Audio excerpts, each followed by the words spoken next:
privé de quelques joueurs majeurs touchés par le Covid à l'instar de Vinicius, et un Eden Hazard qui a finalement démarré sur le banc avant de rentrer à la pause à la place d'un Marco Asensio décevant, les merengues se sont inclinés 1-0 contre Retafe.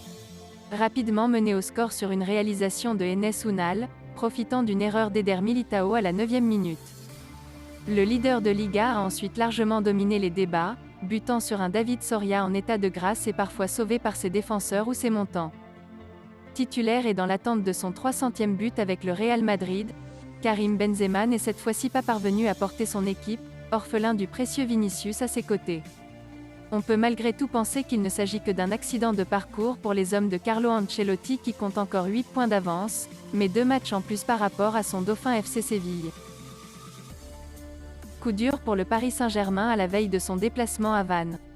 4 joueurs ont été testés positifs au Covid ce dimanche, et ne pourront pas participer au 16e de finale de la Coupe de France. Juan Bernat, Sergio Rico, Nathan Bitumazala et Lionel Messi ne seront donc pas de la partie. Un membre du staff de l'équipe a également été testé positif. Les joueurs ont été placés en isolement comme indiqué par le protocole sanitaire. S'il a sauvé le PSG de la défaite contre Lorient le 22 décembre dernier en égalisant dans le temps additionnel, Mauro Icardi est toujours indésirable aux yeux de Mauricio Pochettino. Utilisé uniquement comme joker de luxe, le vice-champion de France ne dirait pas non à une vente de son attaquant. D'après les informations de Di Marzio, la Juventus se serait renseignée auprès de Paris pour en connaître davantage sur la situation de l'ancien capitaine de l'Inter Milan. Seul la vieille dame ne serait prête à recruter Icardi qu'en cas de prêt sec sans option d'achat, afin d'évaluer toutes les options possibles l'été prochain. Reste à savoir si le club de la capitale sera en mesure d'accepter ces conditions. Affaire à suivre.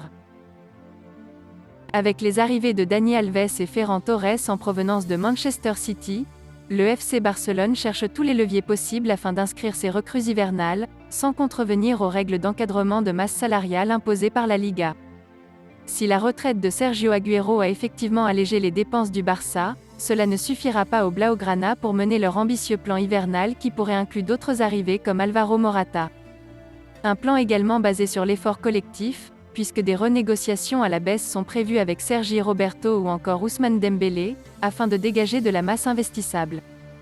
Des efforts sont aussi nécessaires au niveau des ventes.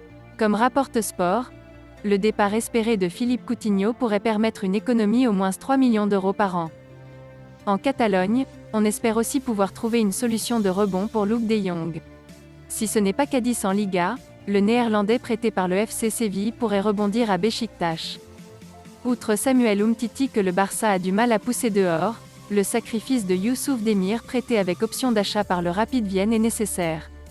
Pour ne pas avoir à payer sa clause automatique de 10 millions d'euros au 10e match joué, le club catalan ne compte plus utiliser l'ailier autrichien, invité à partir rapidement.